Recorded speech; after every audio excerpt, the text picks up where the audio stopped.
This video is sponsored by Surfshark. I mean, it's not that bad, is it? It's kind of bad, but we're just gonna call it an homage to Bob's iconic roller skating look.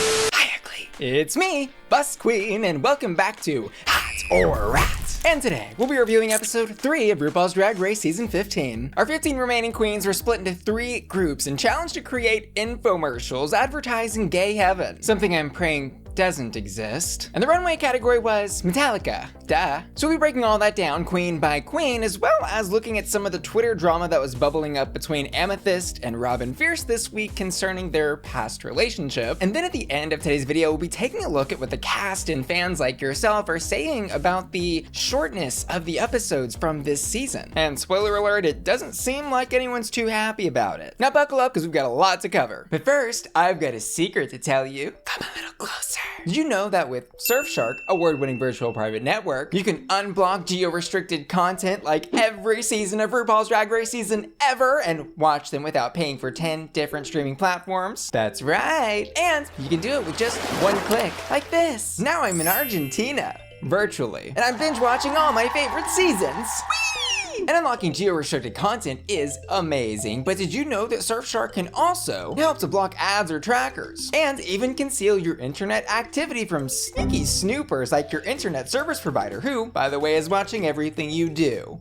And did I mention that you can use Surfshark on all of your devices with unlimited device login, and that there's no risk in just trying it out because there's a 30-day money-back guarantee. And they've teamed up with me to bring you a special deal. When you click the link in the description of my video and use code Bussy, you'll get Surfshark for 83% off and 3 extra months for free. I love Surfshark, and I know you will too. Thanks Surfshark for sponsoring today's video. Anyways, let's rock and roll. First up, Anetra from Team Anetra, who was given the privilege of being team captain as a reward for winning last week's challenge. But girl, not only was she team captain, she got to choose her entire team before the other team captain, Amethyst, got to pick a single teammate. She picked bigger personalities to complement her quieter demeanor, and it worked out so well in her favor. But really what was so great about this team was how well everyone worked together and each had their own moments to shine. Plus the writing I'm assuming she did here was really funny. I too dream of doing absolutely nothing. Oh, hey Captain Anetra, this performance was hot. And over on the runway, Anetra says she is giving us some Charlize Theron meets Gaga Chromatica vibes. And maybe also a little Jamie Lee Curtis tease. The Chromatica references I definitely got with those sharp lines on that black bodice that she's wearing in the silver chrome. And overall, I'd say this look is successful. It has that Anetra stamp of being performable, flashy, with a cape and big shoulders. The one critique though that I have on this look is gonna be the hair. It's really not my favorite. I do like that it's off the shoulders because she has so much going on up there. Overall though, Anetra's just one of those queens that radiates confidence on the runway, and she could come out wearing a diaper and we'd probably still love it. This look is hot.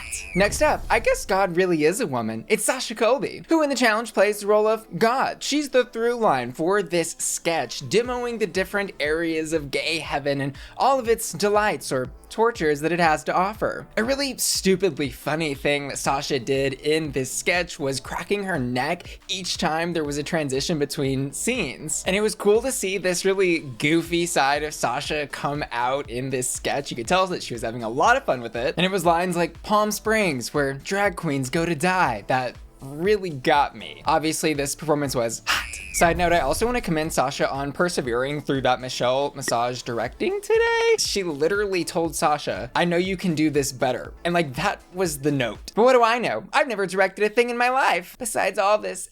And if that challenge didn't convince you that God is Sasha Colby, then this runway will. She says she's giving a Silver Phoenix Miss Universe, going out like a bird of prey. And she's right, this look is Miss Universe ready. She's giving us high pageantry here. She's giving us after a long night of hook. Trey didn't like the session, but now she's crystallized and she's a glamazon ready for the runway.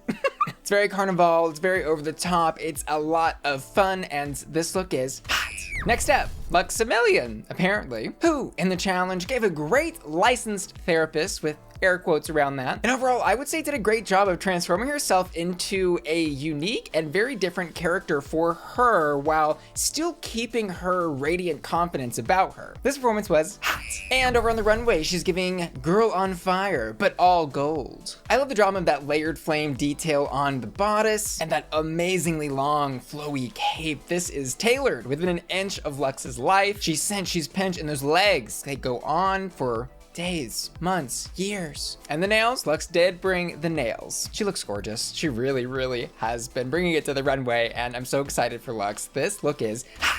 Next up, Salina EsTitties, who in the challenge was basically getting a tour of gay heaven from Sasha Colby. And Miss Salina is somebody who is not camera shy, at all. She knows how to grab focus, and I think she did a great job with physical comedy throughout the sketch, and did a really good job of acting out this incredulity with this gay heaven she was being presented with. Like the juxtaposition of how boisterous her character was, with her also being the one that's like, what's going on here, was really funny to watch, and smart. This performance was hot. But on the runway, I saw the sign.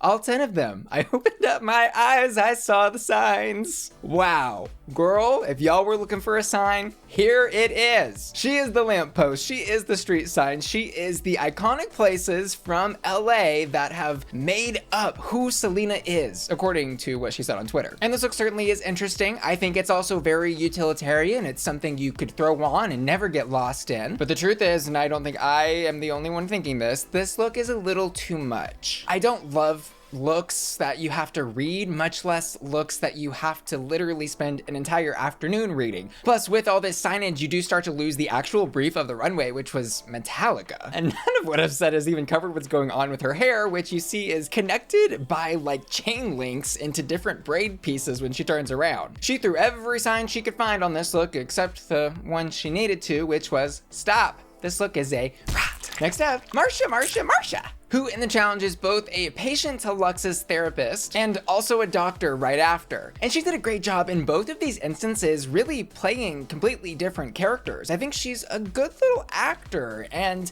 definitely one that understands comedic timing, theater. Marcia was funny. This performance was hot. But over on the runway, did she get those false eyelashes that Rupaul was suggesting someone lend her?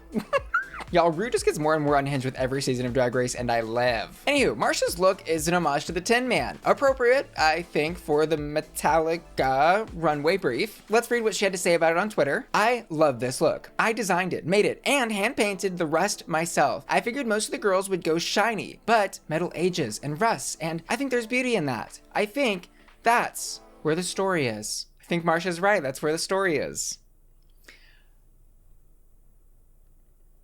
Technically speaking, you can see the craftsmanship that went into this, the hard work that went into creating this very tailored silhouette with great detail pieces like the little smoke coming out of her fascinator. And I think in the right setting, this look would be amazing. It would be great on an acting stage in the theater, but not so much, I think, on the RuPaul's Drag Race runway stage. And because the design of it is so stage theater-esque, we do again lose the element of Marcia, like who is Marcia? And again, this look is cute, it's just not for me. I'm gonna give it a rat. And next up from Team Amethyst, our other team captain this episode. And I'll say, when she had her team line up there, I was really excited for what they could do. But unlike Anetra, Amethyst couldn't direct her team into a coherency that made any sense. It just felt like this team got a little too focused on getting out these dirty jokes rather than advertising in infomercial style what gay heaven is or would be in their ideal fantasy. And the thing is, I don't think that their jokes were totally unfunny. I just think that they weren't delivered properly within the context of what they were supposed to do, and Amethyst, as team leader, really should have noticed when Michelle Visage was giving her those faces during the directing session. So yeah, she gets a rat here from me. But over on the runway, she looks gorgeous. But something about it to me was feeling a little less custom. It's just missing some kind of personal branding element or personality that screams Amethyst. She's having an issue similar to Marcia, I think, where on the runway, she's having trouble showing us how and why she's different from some of the other cast. Besides being simple though, the only critique I would give this look is the boots don't really match for me with the rest of it, but I would give this look overall a very safe hot. Also, Irene Dubois tweeted out a shady little photo set where she said, get the look, and posted pieces of Amethyst's outfit that she found on online retailers, or at least pieces that looked very similar to what she was wearing. But girl, I'm not that mad at a queen on a budget. Looks in the mirror. Next up, Loosey, you've got some splaining to do. I think that's how that goes. Girl, I never watched that show. But really, you've got some splaining to do. Because on Twitter this week, she tweeted this: "What you see isn't always the truth." Which of course quotes the iconic Tatiana All-Stars 2 talent show, but hints that maybe, just maybe, something, if you believe in conspiracy theories, was not as it seems with her challenge. Or maybe I'm just reading too much into a tweet. Highly possible. Anywho, in the challenge this week, I think she definitely redeemed what we saw as our truth happen on our TV screens last week. It was just a shame that her team used her Dolly Parton impersonation in the way they did, because at first it was confusing when we hear this like kind of baby voice happening at the beginning of their sketch, but we don't actually see that it's supposed to be Dolly Parton saying those things until the very end of it, which really just highlights this team was lacking a through line and a proper utilization of each queen's talents throughout what they did. Dolly found a new 9 to 5 in heaven this week. This was hot. And over on the runway, we see a really excellent look from Miss Loosey LaDuca. She got these emerald cut rubies. Is that a proper description of what's going on with the stones here? I don't know, but it's what I'm gonna call them, all over her look. And I love the different armor pieces complementing her body and giving, as Loosey always does in her looks, a gorgeous silhouette. This look is hot. Next up, Mayari, who in the challenge this week, I almost forgot was even there. She had, by my count, like 2 lines. And other than that, she was just kind of in the background making these crazy like smiley faces and dancing around the other queens. I don't think this was her fault per se. It was more of a collapse of the entire team structure, but there just wasn't a lot to go off of here, but what was there was okay. So I'll give her a warming up. But over on the runway, woo! Teleport me to the moon, Mayari. She's giving E.T. extraterrestrial in this monochromatic emerald green bunny bee fly original. She, by the way, is the queen who competed on Drag Race Thailand and is very well known now in the Drag Race community for creating these melty armor piece extravaganza looks. They're gorgeous. The one thing, of course, I would have done to improve this look is maybe do a matching heel or just a boot cover or something to make it complete from head to toe, but this looks absolutely hot. Next up, roll the dice and shake the spice. And Spice, I think, did a really great job adding some much needed flavor to this team's composition, but there was no counterweight on her team to balance out her high energy and irreverent delivery of her lines. So everything she was saying just kind of fell flat against the dirty joke barrage that Poppy and Amethyst were giving us in every other scene. So I guess I'd give her like a warming up here. But over on the runway, she's bringing techno back. Techno, the robo pup that she literally carried onto the runway. I loved that. And I also loved that she is way too young to ever have had a robo pup. But is she like 12? I'm teasing, of course. And I love that she's celebrating millennial culture on the runway. And on a serious note, her look is great. This is an excellent display of that Bratz doll stamp that the twins have on their drag. And I love how she's modernized this idea of Judy Jetson Hooker from the future, but in the year 2000. So yes, I'm saying I think she looks like a Judy Jetson Hooker. And that's a compliment. This look is hot. I also enjoyed her tweet about the episode this week. One of the most fascinating things about watching this season back is you can visibly see how much more fun Sugar and I are having compared to some of the other girls. That's all tea and all shade. Next up, Princess Poppy, or Poopy, as she apparently wants her legacy to be known. So in the challenge, she's picked last by Amethyst and sort of curses her own place in the competition when she says, "Sorry losers" to leftovers, and then RuPaul goes, "Those words may haunt you." Woo! Spooky. And look, the crazy thing is, I actually think Poppy had some very clever writing and funny jokes by the time we got to the sketch. While they sounded like they would be funny, just kind of ended up being dirty with no payoff. And they really failed to tie everything back into a true, memorable, and quick, funny infomercial. So this was a rot from Poppy. And over on the runway, this is just very simple, I think, for Drag Race. At this point, at RuPaul's Drag Race season 15. And I don't think anything technically is really wrong here. She met the brief, and the proportions of her hair and the way the bodice is cut like fit and everything looks right. It's just not enough. And the overall effect is just that it feels incomplete when she's in the lineup against her peers. This look made a poopy. It was a rat. And finally we get into team 3, the leftovers. So we'll start with Jax, who became the de facto team leader of the leftovers, or maybe we should say self-nominated team leader when she gets fed up with Sugar making making too many suggestions in the workroom for what they should do as a team. And hey, in Jax's defense, I will say you really do need a team lead, I think, in situations like this where you have to plan out an entire sketch yourself. But it's also obvious that this self-nomination did kind of shut Sugar down a bit. And obviously, it's probably not a good idea to shut down opinions and ideas from the person on the team who's like potentially best at creating viral, funny online content like they're supposed to be making.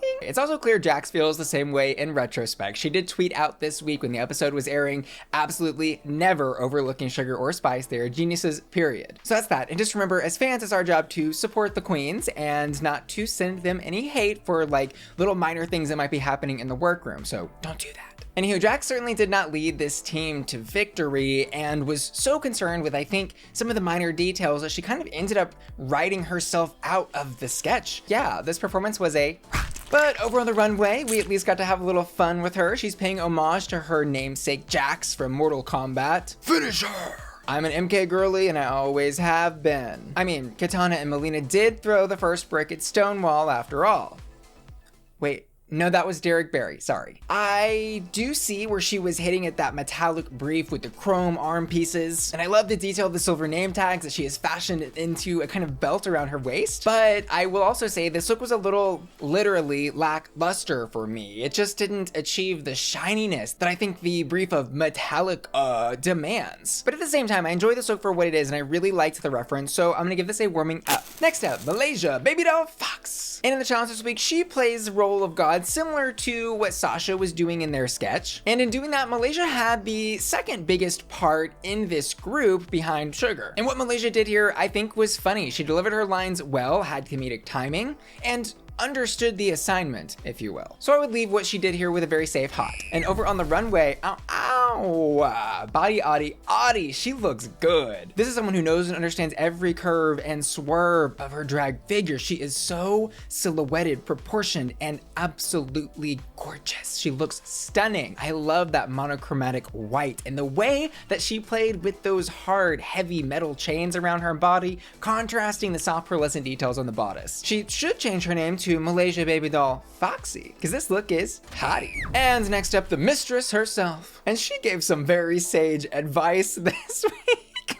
The first little tidbit she said was, smile, even though you can't stand these bitches.